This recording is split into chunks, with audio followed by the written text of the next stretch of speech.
Okay, quick demonstration of the role of weight as opposed to mass while moving the keys in a simple, straightforward fashion from close contact. Now, if we think of weight as moving the keys, a lot of stuff can go wrong. We actually have to push forward to aim the weight into the finger. Real weight does this. It just takes you down. It passes next to nothing to the fingers. Now, if we think the weight is moving the key, we have to push the weight, we tip it forwards essentially. So a couple of things can happen. Either the finger stands up against that, but now you're quite unpleasantly compressed. Alternatively, maybe the finger doesn't even withstand it properly. Either way, what we tend to do is we go even further forwards. Now, to some extent, that relieves the pressure.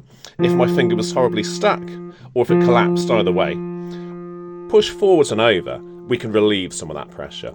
The big problem with this is if you play on from that kind of position, what the hell's supposed to happen then? So actually, this can be good for delivering more pressure.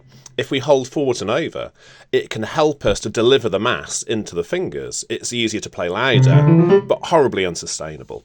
Now, of course, we could be thinking this is to lighten. It's possible to some degree. If I really lift up and try and leave nothing but the fingertip behind, you can lighten as well. But again, what happens then? You're going to have to push back down again to get any access to the keys. So nothing is solved by going forwards and over. In the long run, it's a very common compensation. It doesn't actually work. It just makes it really erratic, chaotic. You might be too heavy, you might be too light, you might fluctuate back and forth constantly. You're not finding the sustainable balance we need if your retreat is forwards and over.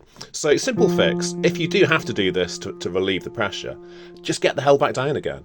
Make sure you can do this, and that relieves pressure. If you don't believe me that going down relieves pressure, just do this. Push on a finger.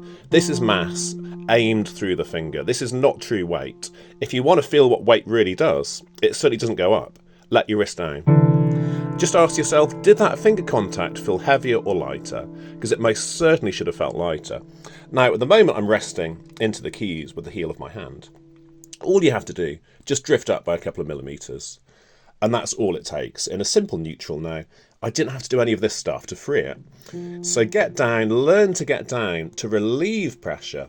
I know that sounds weird, but true weight relieves pressure on the finger. It does not stack it up over the finger. That's mass if you're stacking up force into the finger. Real weight relieves pressure, and it gives us the ability to do this in a simple, straightforward way. Even soft playing, you don't have to stop letting the weight go entirely. There's still some of it there, and that keeps it all nicely organised and balanced. It doesn't go on the fingers and make it noisy. That's mass, that's not weight.